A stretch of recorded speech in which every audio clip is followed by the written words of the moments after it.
Le grand dialogue. Le grand dialogue de l'émission de débat du studio Tamani sur votre radio. Le grand dialogue. Mesdames et messieurs, bonsoir. Le renouvellement du mandat de l'aménagement était attendu avec impatience ici au Mali.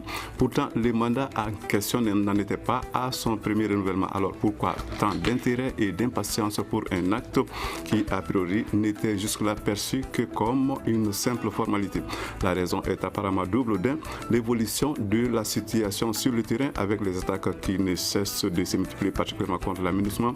De deux, ayant pris la mesure de la gravité de la situation, le secrétaire général de l'ONU, Ban Ki-moon, avait présenté un rapport assez ambitieux au Conseil de sécurité en vue du renouvellement du mandat de l'aménagement. Un rapport dont le contenu incitait à croire qu'il fallait s'attendre à un changement par rapport à la mission assignée au casque bleu au Mali. Alors, le mandat est renouvelé depuis mercredi par la résolution 2295 adoptée donc à l'unanimité par les membres du Conseil de sécurité. Avec cette résolution, peut-on parler de changement de mandat de l'aménagement? Est-il véritablement plus robuste et plus offensif que celui qui vient de prendre fin? Quelle est la portée réelle des nouvelles mesures annoncées? Qu'en est-il de leur applicabilité sur le terrain? Les Maliens s'interrogent, pareil pour les hommes des médias dont nous recevons ici dans le studio 3. Il s'agit de Serge Daniel, il est journaliste indépendant. Nous avons ici en ligne Paul Ben qui est journaliste indépendant. Et notre troisième invité s'appelle Ibrahim Labas Keïta, il est du Scorpion. Cette émission vous est présentée par Seydou Fomba. Le grand dialogue. Bienvenue à toutes et à tous. Le mandat de l'aménagement a été renouvelé sans surprise, prorogé donc d'un an mercredi à New York par le Conseil de sécurité. On attendait beaucoup de ces renouvellements. Comment appréciez-vous cette résolution 2295 du Conseil de sécurité de l'ONU? Je pose la question en premier lieu donc à vous, Serge Daniel. Alors la première remarque que je voulais faire, c'est que la communauté internationale a changé finalement de lunettes pour voir la réalité du nord du Mali, voir la réalité au Mali. Parce que ce n'est pas aujourd'hui qu'on disait que le mandat n'était pas totalement adapté.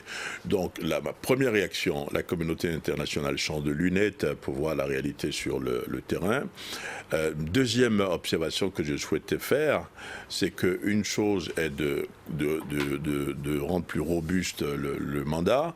Il y aura 2500 hommes supplémentaires, il y aura des appareils comme de l'armement plus sophistiqué, notamment sur le plan aérien. Mais une chose est de mettre ça rapidement en place. Parce que je vais vous dire, vous avez actuellement 11 à 12 000 hommes casques bleus sur le terrain, vous en aurez 2500 de plus, mais il n'y a pas 12 000 terroristes dans le nord du Mali. Il n'y a pas 12 000 fouteurs de pagaille dans le nord du Mali. Donc ce n'est pas cela. Le problème, c'est le type d'attaque que nous subissons, c'est-à-dire que c'est une guerre asymétrique, il passe pas des attentats, des embuscades, donc c'est de cette manière, c'est de la guérilla que les forces internationales doivent en partie mener pour pouvoir vaincre la situation. Oui, c'est une bonne chose, mais attention, il ne faut pas dire que le problème est réglé parce qu'on a musclé un peu le mandat. Ibrahim Labas Keïta du Scorpion. Bon, je dirais quand même que c'est sur papier que tout cela se voit. Maintenant, est-ce que la réalité va être exactement la même chose? Donc, c'est là où la question va se poser. Parce que, comme il a eu à le dire, c'est une guerre asymétrique. Ils sont parmi nous. Et à tout moment, ils peuvent réagir au sein de nous. Et là, c'est difficile à contrôler. Donc, ils se transforment en population civile, en simples citoyens, mine de rien, ils deviennent des terroristes et ils peuvent commettre des attaques. Donc, c'est très difficile de le contrôler. Bon, donc, changer le mandat, je crois que c'est une très bonne chose parce que, comme Serge dit on regarde maintenant dans les vraies lunettes, mais moi-même, je disais qu'autrefois, on refusait même de regarder l'eau dans le fleuve. C'est exactement le terme que j'aime beaucoup utiliser. Parce que ça se voyait, ça sautait à l'œil. On a beaucoup parlé de cela. Parce qu'on disait chaque fois la mission de l'aménagement, ce n'est pas de lutter contre le terrorisme. Bon, moi je pense que c'est une manière d'encourager même le terrorisme à agir contre la mission. Parce que quand tu dis à un ennemi que ton rôle, ce n'est pas de le combattre. Bon, alors que c'est un ennemi qui cherche à te combattre, donc je crois que c'est une manière de lui faciliter la tâche. Voilà ce que je pense. Alors, nous avons en ligne Paul Ben qui est journaliste indépendant. Paul Ben, je sais que vous avez suivi de très près cette rencontre du Conseil de sécurité à New York qui a donc prorogé le mandat de la MINUSMA. Dites-nous vos premiers éléments d'appréciation de cette résolution, évidemment. Oui, bonsoir chers auditrices, chers auditeurs du studio Tamani. Donc, comme vous le disiez tout à l'heure, tout le monde attendait avec impatience le renouvellement de ce mandat. Je suis actuellement à Gao et je voudrais vous dire que beaucoup de personnes ici sont très, très, très satisfaites que ce mandat soit changé. Mais il y a quand même un arrière-goût qui ne se dit pas sur toutes les langues, surtout au niveau des autorités. Les gens veulent voir le changement sur le terrain. Ils veulent voir le changement tangible. Ils veulent voir l'amusement à l'action. Comme je l'ai toujours dit, même si on amène toutes les missions des Nations Unies au Mali pour lutter contre les terroristes, il faudra qu'on les combatte réellement. Parce que hier, tout juste, dans l'après-midi, vers 16h, sur l'axe Luanza-Tombouctou, ils ont brûlé 8 camions-citernes de la MINUSMA. Ils ont tué 4 de nos gendarmes. Et c'est vous dire que ces gens sont déterminés. Aujourd'hui, l'axe que j'ai fréquenté hier pour aller à Gao, c'est l'axe le plus dangereux au Mali. Ils sont partout. Et apparemment, la MINUSMA, bon, peut-être que comme le mandat a été changé, on verra peut-être qu'ils vont se mettre vraiment à l'action. Sinon, pour le moment, vraiment, c'est un peu fade. Mais attendons un peu, comme les choses ont changé de façon théorique, espérons que ce sera le cas de façon pratique. Alors, on va retourner un peu en arrière. C'est Daniel, vous avez sans doute eu connaissance quand même du rapport du secrétaire général des Nations Unies, Ban Ki-moon, sur cet rapport remis au Conseil de sécurité puis avant la date du renouvellement. Alors, le mandat, est-ce qu'il reflète à tous les niveaux les recommandations faites par le secrétaire général? Grosso modo, oui. D'une manière générale, oui. L'idée, c'était de renforcer. En fait, c'était pas forcément on ne change pas de mandat. C'est toujours le mandat 7 parce que le chapitre 7 dans le système onusien, c'est ce qu'ils appellent le mandat le plus musclé. Mais il y a, je dirais, un article, une décision, un article additif plutôt, qui parle spécifiquement de lutte contre le terrorisme, c'est-à-dire que nous aurons dans le nord du Mali, cette fois-ci, des forces qui vont lutter de manière permanente contre le terrorisme, c'est-à-dire des forces qui vont visiblement aller chercher les terroristes à la fourchette, à escargot, c'est-à-dire donc qu'il y aura forcément un contact, alors que jusque-là, j'ai un ami qui m'a raconté une histoire un jour, il y a une mission des casques bleus qui circulait dans le nord du Mali, et ils ont vu des gens armés à 5 mètres de... Leur mission ne leur donne pas le droit d'aller attaquer ces gens tant qu'ils ne sont pas attaqués. Donc ils sont passés là en laissant les gens armés, alors que ces personnes ne devaient pas être armées. Donc disons que les choses vont changer, mais ça tout va dépendre, à mon avis, de comment ça va s'articuler sur le terrain. La collaboration avec les populations, la collaboration avec les groupes armés, parce que ça avance, et à ce moment on pourra dire si c'est utile, que c'est utile. Mais il faut aller vite, parce que si on ne va pas vite, ce qui va se passer, c'est que les terroristes et que les groupes, les hommes armés vont tout de suite changer de système, de tactique. Justement, Serge, vous l'avez dit, des mesures sont annoncées, des mesures vraiment très fortes, à commencer par exemple par celles relatives à la prise des mesures pour lutter contre les attaques asymétriques afin de défendre activement son mandat. Alors, comment est-ce que vous voyez cela dans la pratique? Ça va être difficile. Dans un premier temps, ça va être difficile parce qu'ils ne sont pas habitués. En plus, il faut faire venir du matériel lourd, c'est-à-dire il faut des hélicoptères, il faut non seulement des hélicoptères, mais il faut entraîner les gens. les troupes africaines, disons-le, ne sont pas formées, ne sont pas bien formées, disons les choses clairement, pour ce genre de situation. On n'a pas d'abord ces équipements dans nos armées. Donc, à partir du moment où ce sont des troupes africaines qui rentrent au sein du système des Nations Unies, qui deviennent des casques bleus, donc forcément, il va falloir les former davantage. Donc, à mon avis, ça va mettre un temps, mais peut-être que si on va vite et que les objectifs sont clairement définis, et en disant par exemple, écoutons, commençons par tel endroit du nord du Mali ou de tel endroit du Sahel, parce que vous avez quand même des clés pour ce qu'on peut appeler des hubs pour pouvoir maîtriser entre guillemets le Sahel. Il s'agira donc d'aller progressivement? Il ne s'agira pas d'aller progressivement, il s'agira de faire un plan, d'aller à l'essentiel et non de tergiverser sur le terrain. Voilà ce que je pense. Là-bas, Ibrahim Keïta? Bon, moi je pense qu'il faut mettre beaucoup d'accent sur les renseignements. Parce que vraiment, pour lutter efficacement contre le terrorisme, il faut que les renseignements marchent à merveille. Parce que c'est vrai, on peut amener des matériels lourds, ça peut servir effectivement à des déplacements, ça peut servir à des surveillances sur un large niveau, mais c'est surtout les renseignements. Parce que, vous savez, souvent au niveau des populations, il y a souvent des informations qui restent, comment dirais-je là, en souffrance. On ne les exploite pas. Alors qu'il suffit d'avoir le tact seulement de les exploiter pour être vraiment efficace sur le terrain. Par exemple, quand les étrangers viennent, les gens se rendent compte que les étrangers sont là. Bon, qu'est-ce qu'on fait pour, comment dirais-je là, surveiller leur comportement, pour, comment dire, fouiller leurs bagages, tout. C'est ça, c'est des mécanismes surtout qu'il faut surtout mettre en place pour maintenant faire face à cette situation-là. Tant que les renseignements n'arrivent pas à être améliorés, je pense que les choses vont traîner encore. Alors, Paul Ben, nous parlons justement de cette mesure annoncée pour lutter contre les attaques asymétriques. J'imagine que là-bas à Gao, c'est l'un des points qui donne le plus satisfaction. Oui, M. Fomba, je voudrais quand même signaler ici que sur le terrain, ça fait plusieurs mois que je sillonne un peu partout. Vous savez, la MINUSMA a tout ce qu'il faut comme matériel de renseignement, de combat. Ils ont des hélicos, ils ont des drones.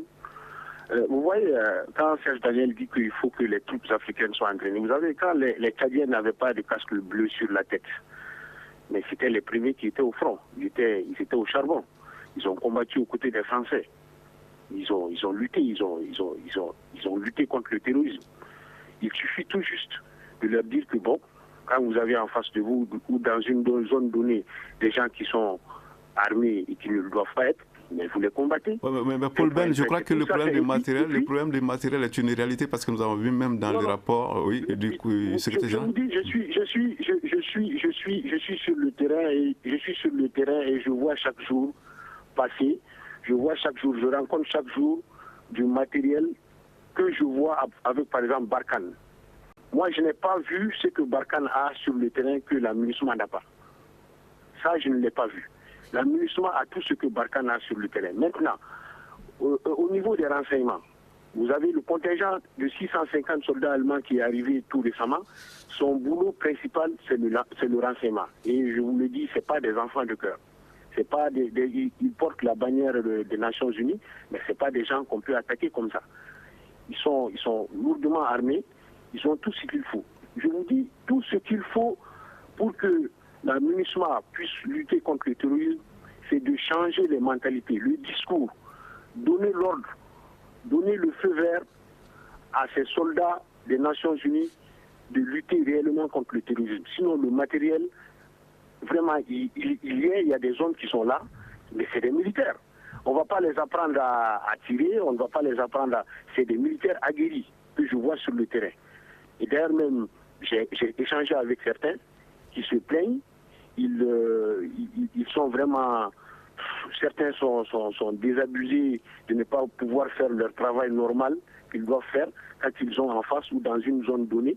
Vous voyez l'axe Douanza-Tombouctou, ça fait 198 km. Mais il y a plus de véhicules brûlés, de véhicules détruits que sur l'axe Sévaré-Gao qui fait 555 km.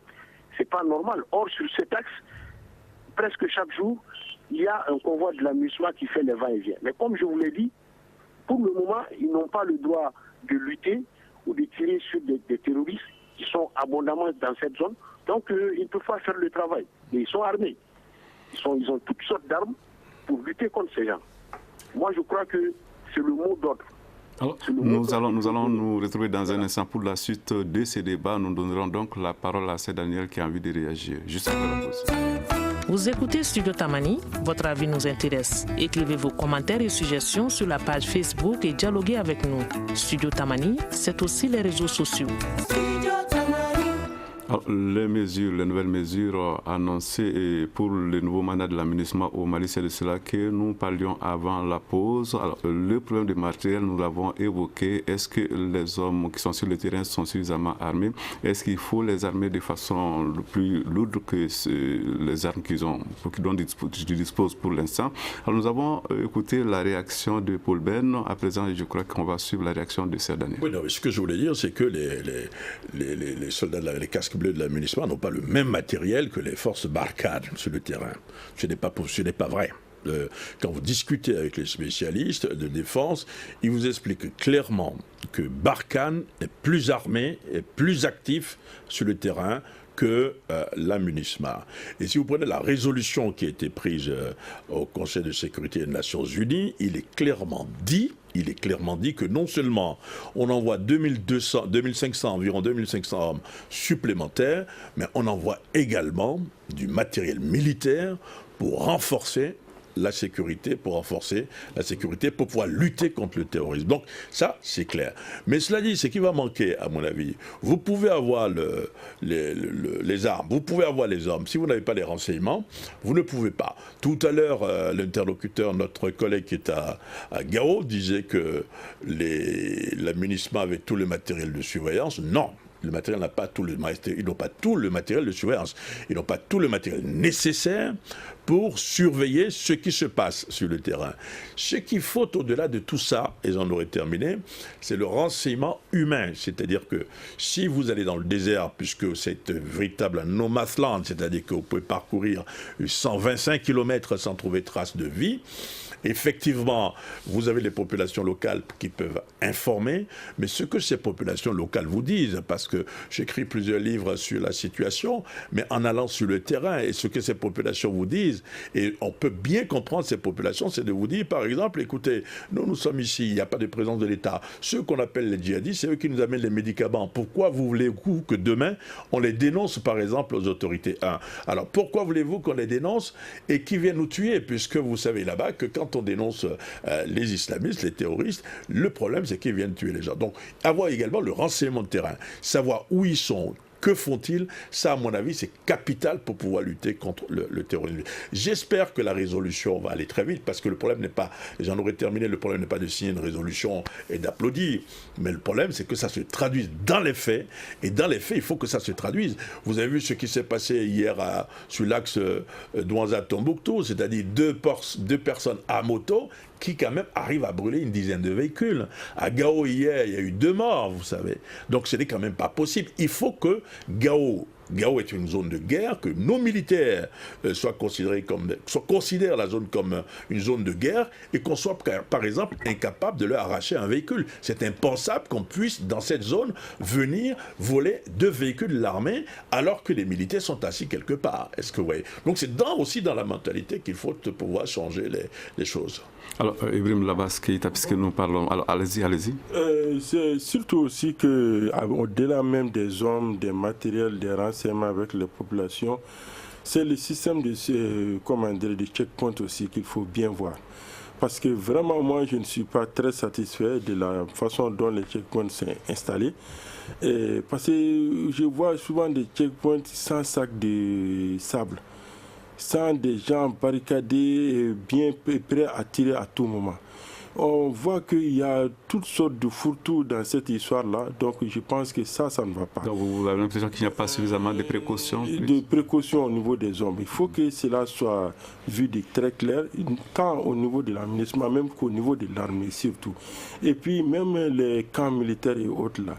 Il faut que ça soit des véritables forteresses. parce que c'est en ce moment qu'on se rend compte que... Parce que j'ai vu des cas comme ça en Afghanistan, des cas comme ça au Liban.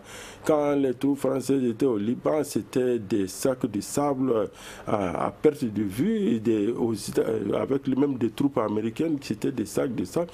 Mais je ne vois jamais de cas comme ça au nord. Et même là où il y a les checkpoints, même là où il y a des sites, comment dirais-je là, sensibles. Donc il faut bien voir ce côté-là aussi et même pousser les hommes vraiment à être vraiment efficaces. Parce que combien de fois les véhicules de ravitaillement des checkpoints ont été attaqués par des terroristes. Et chaque fois, des véhicules sont emportés. C'est la seule fois où j'ai entendu directement qu'il y a une résistance à ce niveau. Bon, si des choses comme ça doivent continuer, je pense que il y a problème. Parce qu'en ce moment, au-delà même des moyens, des hommes, tout, il faut qu'il y ait beaucoup plus de précautions autour de ces zones sensibles. Alors, Serge Daniel, nous parlons des hommes, nous parlons du matériel. Je crois qu'il est important de souligner que le Conseil de sécurité a souscrit à la proposition du secrétaire général de l'ONU de transférer la force d'intervention rapide créée en 2014 en Côte d'Ivoire et l'unité aérienne qui soutient cette force à la MINUSMA au plus tard en mars 2017. D'une façon générale, je pense qu'il s'agit de prendre des mesures nécessaires pour assurer la coopération entre la MINUSMA, la mission donc au Libéria, l'ONICI et le transfert à la MINUSMA des contingents et de bien d'autres missions. Alors, je crois que c'est des éléments nouveaux qui sont assez importants. Oui, ça prouve effectivement qu'ils ont totalement changé de lunettes, parce que dans la procédure onusienne, le matériel aurait dû venir par exemple d'Europe. Mais ce que nous avons, c'est que nous avons un dispositif opérationnel en Afrique de l'Ouest, vous l'avez dit tout à l'heure, Côte d'Ivoire. La Côte d'Ivoire, vous savez que si l'ONU va fermer ses portes là-bas, une partie en Afrique de l'Ouest également au Libéria. Et donc l'idée c'était de dire attention, ça urge, nous nous sommes trompés, c'est une manière de reconnaître qu'ils se sont également trompés, et qu'il faut transférer assez rapidement le dispositif en Afrique de l'Ouest vers vers le Mali, vers le nord du Mali et surtout vers le Sahel. Et ça, c'est quand même un aveu, c'est-à-dire que c'est très important dans le dispositif, dans le langage onusien, de dire nous nous sommes trompés. C'est une manière de reconnaître qu'ils se sont trompés. C'est pour ça que j'espère que les choses vont aller vite. Vous avez dit tout à l'heure mars 2017, mais j'espère que les choses vont aller quand même assez vite pour que sur le terrain on puisse lutter contre le terrorisme. Parce que ce qui se passe, c'est qu'ils ne dorment pas, eux. Ils ne dorment pas. Et si vous faites attention, quand ils tapent, ils frappent pendant une période, donc c'est comme si c'était très articulé, ils frappent pendant une période, et vous avez vu pendant les 2 derniers mois, ils ont tué quasiment dans 3 opérations différentes le même nombre de personnes, c'est-à-dire que ce soit dans Barkhane, que ce soit au sein de l'armée malienne, que ce soit dans les forces onusiennes, 5 personnes tuées, 5 personnes tuées ici, 5 personnes tuées. Donc ce ne sont pas des gens qui dorment, ce sont des gens qui expérimentent des tactiques de guerre, ils fabriquent comme on appelle, des bombes de manière artisanale. Donc, ils ne dorment pas et nous n'avons pas, à mon avis, le droit de dormir. Alors, nous allons maintenant demander l'impression de Paul Ben qui est de l'autre bout du fil. Alors, Paul Ben, avec cette nouvelle qui annonce le transfert, par exemple, du matériel de l'ONICI, je crois qu'on peut s'attendre au fait que les choses vont assez rapidement évoluer. Oui, on s'attend que les choses vont évoluer. Comme Serge Daniel l'a dit, mars 2017, c'est trop loin. Les terroristes ne dorment pas. Et moi je dis, et je le répète, le matériel qu'on a actuellement en place au niveau de la MINUSMA peut nous permettre de commencer quelque chose. Je l'ai dit, les 650 militaires allemands qui sont venus et qui sont basés à Gao sont venus avec du costaud. J'ai visité le camp, d'ailleurs j'y retourne la semaine prochaine. Ils sont venus avec du costaud par rapport au renseignement. Ça, c'est leur mission principale. Maintenant, par rapport au combat ou à la destruction des cibles, je sais que à Tessalit, par exemple, et à Gao et à Kidal, la MINUSMA a les moyens de pouvoir aller sur le terrain avec certainement l'apport de Barkhane et peut-être des FAMA pour aller dénicher ces terroristes. Vous savez, dans la zone de Douanza, par exemple, dans le Karouassa, les gens qui s'adonnent à ces actes terroristes sont connus. La population les connaît. Le renseignement humain, comme Serge Daniel l'a dit, c'est vrai, vous partez, vous demandez à un villageois où est-ce que se trouvent ces gens, il va vous le dire, mais après, est-ce qu'il est sécurisé? C'est celui qui va vous donner l'information. La semaine dernière, le groupe qui s'est réclamé tout récemment en faveur de la lutte contre l'exaction des Peuls s'est réuni dans la localité à 35 km de Douanza. Nos soldats et les gendarmes sont partis tous les cueillir. Maintenant, j'espère que l'État malien fera son boulot pour essayer d'extirper toutes les informations nécessaires pour circonscrire ce nouveau groupe qui, à mon avis, depuis longtemps, ça donne à des exactions. Je reviens à l'amusement pour vous dire que le matériel qu'ils ont actuellement, que j'ai vu, peut déjà commencer le boulot et ne pas attendre mars 2017. Si les choses viennent en mars 2017, ça va renforcer ce qui est là. Mais on ne doit pas rester pour dire que tant que mars 2017 n'est pas arrivé, on attend. Et pendant ce temps, les touristes ils vont gagner du terrain. C'est un peu mon avis. Et à vous aussi, pensez-vous que c'est un peu trop loin, mars 2017 Oui, c'est trop loin. Surtout que les attaques se succèdent en cascade. Donc, attendre encore 2017 et surtout mars 2017, je crois que c'est donner encore plus de temps aux terroristes. C'est comme quand l'ONU avait dit au départ qu'elle va envoyer des troupes pour défendre le Mali au nord. Vous avez vu comment ça s'est passé. C'est-à-dire que ça leur permet de gagner, de considérer ce temps, de mettre ce temps-là à profit pour taper plus fort. Et c'est ça qu'il faut surtout craindre. Alors je pense quand même que Barkhane est là pour nous aider. La MINUSMA aussi est là et puis les FAMA aussi sont là pour éviter que le chaos ne s'installe.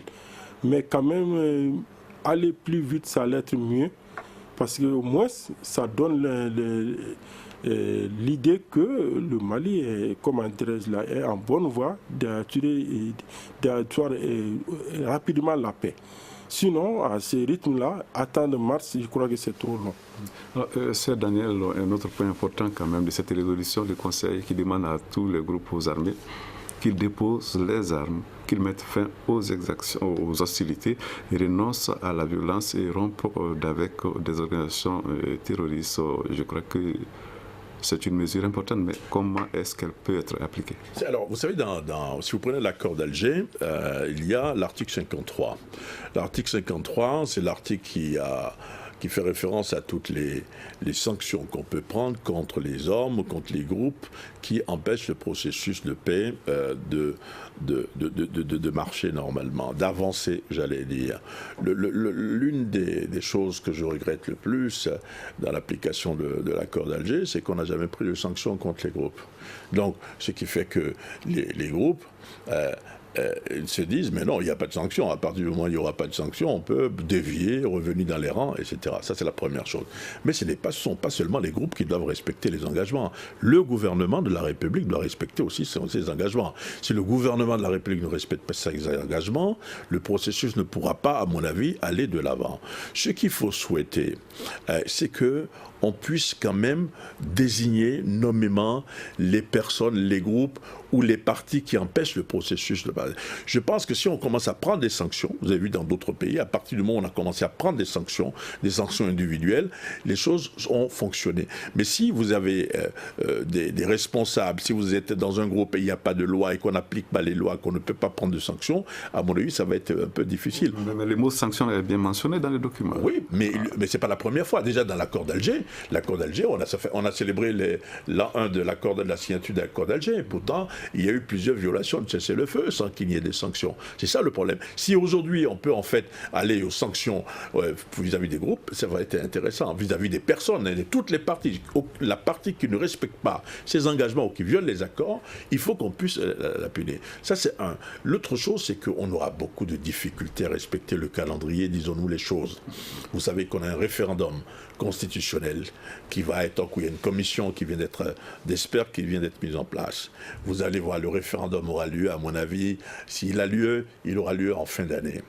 Donc, tant que on ne va pas adopter une nouvelle constitution, il y a, dans l'accord d'Alger, il y a des dispositions qu'on ne pourra pas appliquer. Donc, jusqu'en fin d'année, on risque d'être pas sur des béquilles tout le temps, mais on risque d'avoir quelques problèmes pour pouvoir avancer dans l'accord. Cela dit, il faut que le cantonnement commence. Mais puisque c'est un cantonnement, c'est ce qu'on appelle le processus DDR. Ce n'est pas démobilisation seulement, ou bien dé comme désarmement. Il y a réinsertion également. Il faut cantonner les sites de cantonnement, vous le savez, sont identifiés, mais ils ne sont pas totalement construits.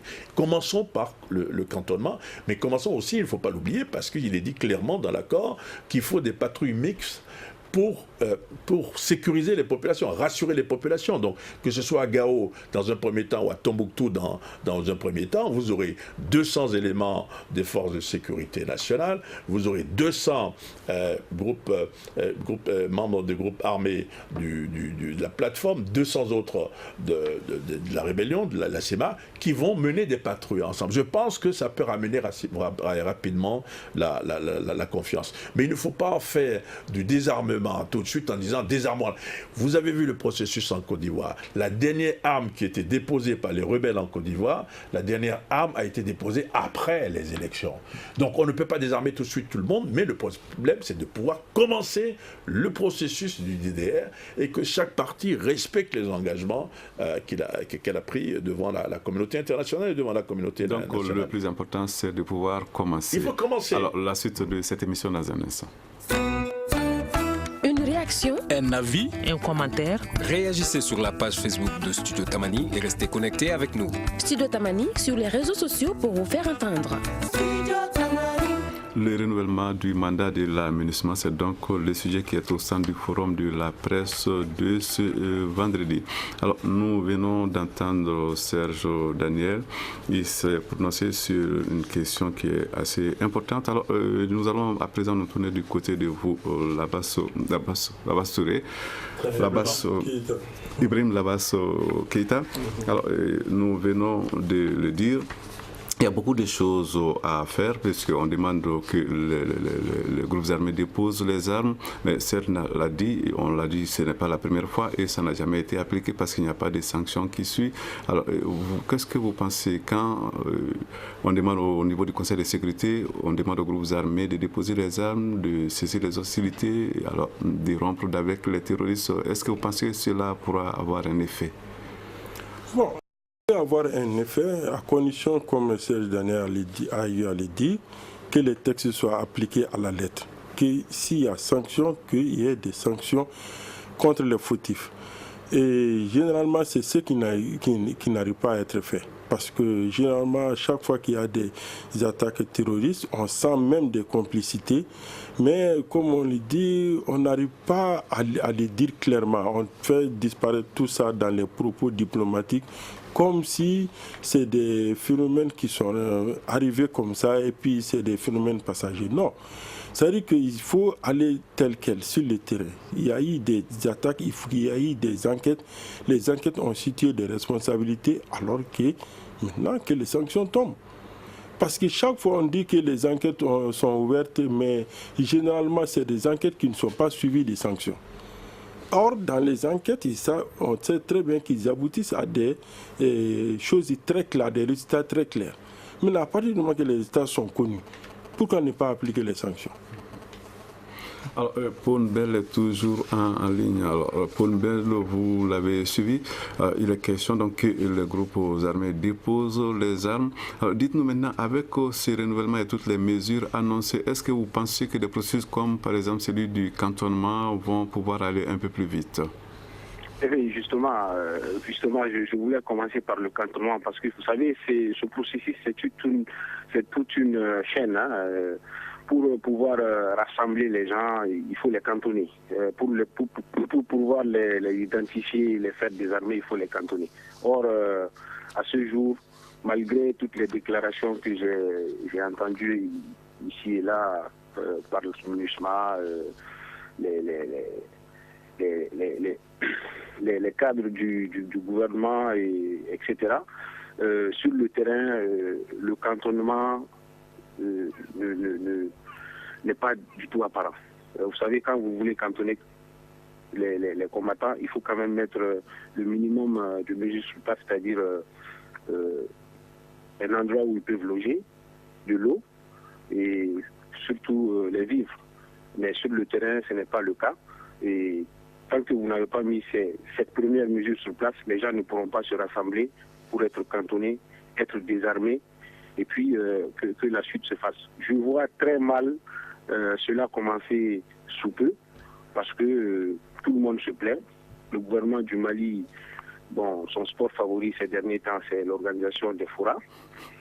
Les groupes armés, aussi bien de la CMA que de la plateforme, se plaisent dans les petites luttes internes et puis les petits bénéfices qu'ils en tirent. Donc tout le monde est là. La MINUSMA, elle aussi, bon, de temps en temps, par à coup, elle lève le ton comme la dernière fois où son représentant spécial ici disait que ouais, le processus est à l'arrêt. Mais moi, je n'ai pas entendu de sa part dire ce que la MINUSMA devrait faire et qu'elle n'a pas fait. Donc, vous savez, c'est tous les acteurs de ce processus qui sont, je crois, au sommeil. Ils sont un peu en hibernation, donc il faut les réveiller. Je ne sais pas comment on pourra le faire, mais pour l'instant, moi, je vais vous dire que je ne vois pas ce processus démarrer avant l'année prochaine. Ça, je vous l'ai dit. Parce que sur le terrain, rien n'est fait. Et dans les bureaux à Bamako, bon, il y a beaucoup de réunions, il y a beaucoup de paperasse, il y a beaucoup de discours, mais sur le terrain, il n'y a rien.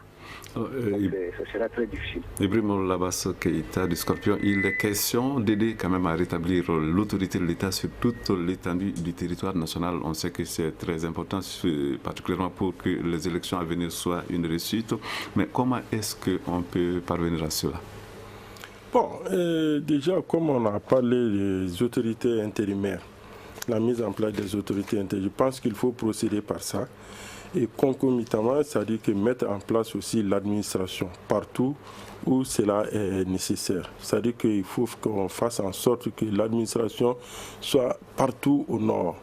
Alors, et surtout dans les zones qui ne sont pas touchées.